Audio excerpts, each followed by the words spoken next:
Islamabad Air Chief Marshal Sohail Aman, Chief of the Air Staff Pakistan Air Force, held meetings with the government and military officials of Azerbaijan during his official visit to the brotherly country.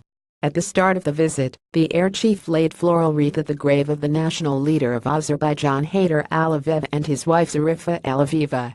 Later on, he met with Mr. Yakub Ayyubov, First Deputy Prime Minister, and Colonel General Kamaluddin Haydarov, Minister of Emergency Situation of Republic of Azerbaijan.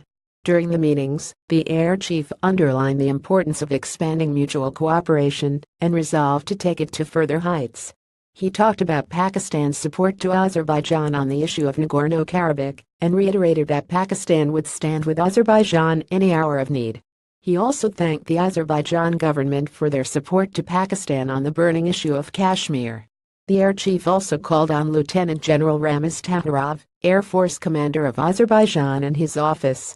Both the dignitaries remained together for some time and discussed matters of professional and mutual interest.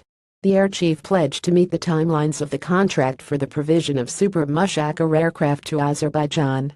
Moreover, he also discussed the prospects of training Azerbaijan Air Force personnel at PAF institutions. Later in the day, the Air Chief visited Military Academy of Armed Forces of Azerbaijan to deliver a lecture on application of air power in asymmetric warfare.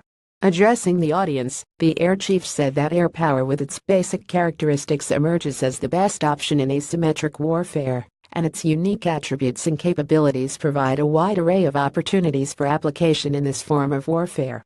He also highlighted PAF's pivotal role in the fight against terrorism and said that PAF, in synergy with armed forces, has successfully rooted out the menace of terrorism from the country. He further said that, although Pakistan has suffered the most in the war against terrorism, yet it has not diminished its resolve to fight for ensuring peace in the region. Interrelated.